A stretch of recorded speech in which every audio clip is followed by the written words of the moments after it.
So I picture this. You walk into a restaurant. The vibe is perfect, right? Low lights, buzz of conversation, smells amazing. You're expecting a great night. Everything's spot on. And then the sommelier comes over and that whole wine part. Well, it just kind of falls flat. Or maybe it feels, I don't know, confusing, intimidating even, or the wine just doesn't quite work. And you suddenly realize, wow, this one person, this role can really make or break a huge chunk of the whole dining experience.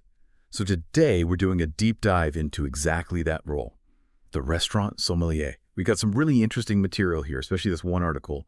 Watch out for these 6 red flags when hiring restaurant sommelier. Pretty eye-opening. And our mission really is for you listening. Maybe you own a restaurant, maybe you're just really into wine, or maybe you just appreciate great service. It's about understanding what makes a sommelier truly great. And crucially, what signs might suggest, maybe this isn't the right fit, or maybe something's off in that interaction. It's not just about wine list, is it? It's about smart hiring. It's about hospitality, creating something memorable. Okay, let's get into it. Yeah, and what jumps out right away from the sources is that this isn't just like another server position. Not at all. This person is basically the face of your whole wine program. They're a huge part of the restaurant's identity. And the material really stresses that if you ignore some of these even subtle warning signs, it can cause real problems. You could lose customers, damage the restaurant's reputation, even lose significant money. The stakes are actually pretty high. Absolutely, the impact is huge. So let's jump into the first big red flag our sources point out. Lack of formal training or certification. Yeah, okay, it sounds obvious. A wine expert needs to know wine. But why is the formal part so critical? Isn't passion enough sometimes, especially in something like wine? That's a really good question. Because passion is essential, no doubt. It's the engine. But formal education, that shows a serious commitment. It's about dedicating yourself to the craft in a structured way. It suggests they've built a solid, technical foundation, not just personal taste, but the knowledge needed to actually build and manage a professional wine program. We're talking about things like WSET, the Court of Master Sommeliers. These established programs provide a kind of framework, rigorous knowledge. So the red flags here. Maybe a resume with no recognized certifications. Or sometimes you see a dismissive attitude towards that kind of structured learning. Or their knowledge seems really limited, maybe just to wines they personally like. A general food service background is fine, but you want to see that specific wine focus. On the flip side, the green flags are clear. You see those certifications, WSET, CMS, or equivalents. They can talk about tasting in a structured way. They can explain, how wine is made, the differences between regions clearly and accurately. And crucially, they show they're still learning, keeping up with things. It does make you wonder, though, why would someone dismiss structured learning in a field with so much history and knowledge? That's a great way to put it, like trying to be the top chef but refusing to learn basic knife skills or mother sauces, right? You might have flair, but you're missing the core technique. But okay, this next part is really fascinating. You can have all the knowledge in the world, every certification, know every grape, but if you can't actually share that knowledge effectively, what's the point, really? Which brings us nicely to the second red flag, weak communication skills. He nailed it. The best sommeliers, they're not just encyclopedias. Our sources call them storytellers and guides. I like that. Their real skill is making wine feel accessible, welcoming for everyone at the table, no matter what they already know. It's truly less about what they say and much more about how they say it. Can they connect? Can they make people feel comfortable? The warning signs here can be pretty obvious sometimes, like using tons of technical jargon without explaining it, or maybe a slightly condescending tone if someone asks a simple question, or just not being able to adjust how they talk for different people. Oh, and a big one, not really listening to the guest before jumping in with a suggestion. There was this anecdote in one source about a sommelier who just used jargon the whole time. Everyone felt awkward. Nobody wanted to ask questions. It just, built a wall, which is the exact opposite of what should happen. Yeah, that totally defeats the purpose. Instead, you're looking for those green flags, as you call them. Someone who can explain tricky wine stuff in simple, relatable ways. Someone sensitive to how comfortable the guests are. You want to see genuine enthusiasm, right? And someone who asks smart questions first to really understand what the guest is looking for. Well, that anecdote hits home. I think we've all maybe felt a bit lost or intimidated by wine speak at some point. It really highlights that the sommelier should be building bridges to the wine, not like jargon-filled walls. Okay, moving on. The third red flag is maybe a bit surprising. Overemphasis on expensive wines. I mean, sure, everyone enjoys a fancy bottle now and then, but what's the risk if a sommelier only seems interested in pushing the priciest stuff? What does that do to trust or the restaurant's image? It's a really important point because it gets to the heart of their role. If a sommelier only focuses on the high-end bottles, as the sources point out, they're fundamentally not serving everyone who walks in the door. A good wine program, and the person guiding guests through it, needs to reflect the restaurant's whole philosophy, its entire price range.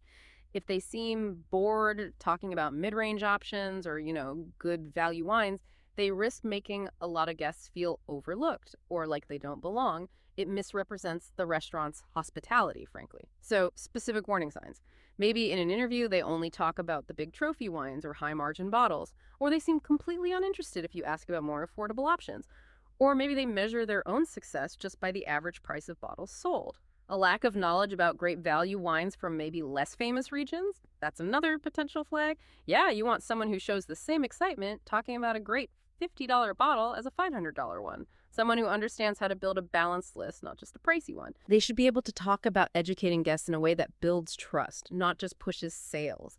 And critically, they should be able to find those hidden gems, the wines that seriously overdeliver for their price. It's about finding the right wine, isn't it, for that person, that meal, that moment, not just the most expensive one on the page. Exactly. It's about the right wine for the food, the budget, the guest's mood.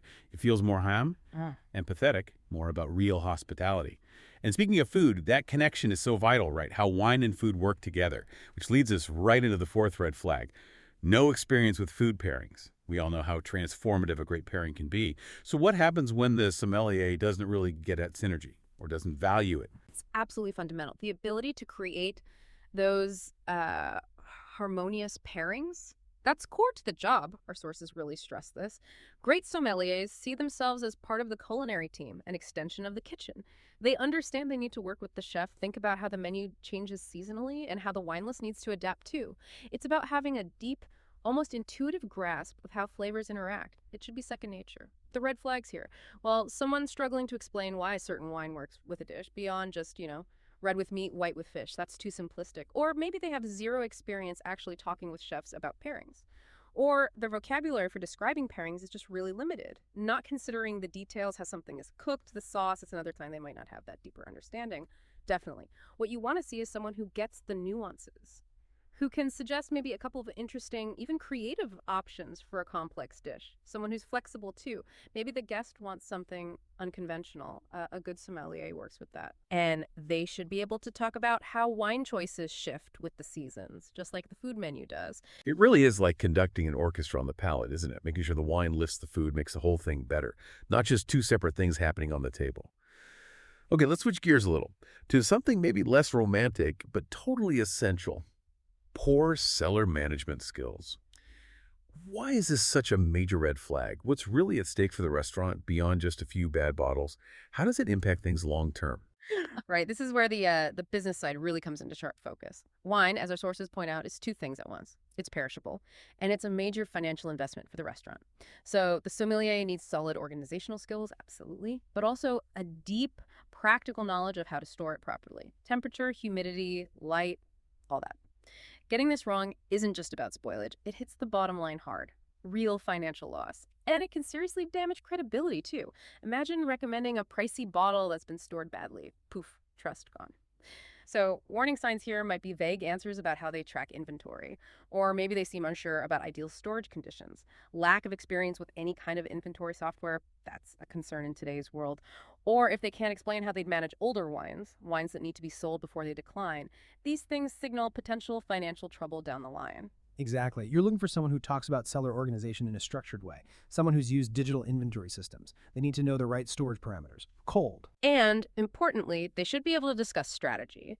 Things like inventory turnover, efficient purchasing, maybe even cost-benefit analysis on certain wines. It shows they understand the financial responsibility. Wow, yeah. It really shows the role is so much more than just tasting and talking. It's about protecting assets, driving profitability, a real mix of passion and sharp business sense. Okay, finally, the sixth red flag. Resistance to ongoing learning. This feels critical. The wine world is always changing, right? So what are the consequences if a sommelier just stops learning? This could be one of the most crucial flags, honestly. Because you're right, the wine world is incredibly dynamic. It never sits still. New regions pop up, new winemaking techniques emerge, trends shift constantly. Climate change is impacting vintages. So a sommelier who isn't actively learning, who gets complacent, they will become outdated fast. and less effective. Think about natural wines, orange wines, obscure grapes getting popular. You have to keep up the signs. Maybe they can't really discuss any recent developments or trends, or they don't seem to participate in industry tastings or education. Sometimes it's holding really rigid opinions, refusing to consider new styles or regions, or being dismissive of customer feedback or changing tastes. That closed mindset is a real problem. Absolutely. You want someone who is regularly going to tastings, industry events, someone who reads the key publications, stays plugged in. You want to see genuine curiosity about what's new, what's emerging, and ideally they're continuing to pursue higher levels of certification, always pushing themselves. Yeah. It really speaks to what expertise is, doesn't it? It's not a destination you arrive at. It's a continuous journey. You have to keep adapting. That's such a good point. It's a field that demands that constant curiosity and maybe a bit of humility too, always being open to learning more. So bringing it all together. What does this mean for you listening? Whether you're hiring or dining out or just thinking about expertise in general, I think this deep dive really shows that the right sommelier, the real pro, it's about so much more than just knowing wine facts. It's about communication, that core hospitality mindset, and just a genuine, infectious passion for making the experience great for the guest. Yeah, the sources make it crystal clear. Spotting these red flags early on can save a restaurant a lot of money and a lot of disappointment. A truly great sommelier, they're a brand ambassador embodying the restaurant's quality. And let's be honest, they're a crucial revenue driver too. They do more than pour wine, they elevate the whole occasion. So next time you meet a sommelier, or even just think about what makes someone an expert in any field, maybe think about these qualities. Beyond the certificates and the knowledge, it's about that ability to connect, to adapt, and that drive to keep learning. And maybe that leaves you with a question to think about. Where in your own work or even your life could a hidden red flag maybe around not keeping up with changes or not communicating as effectively as you could be holding you or your team back, even if the basic skills are there? Something to chew on as you continue your own deep dives.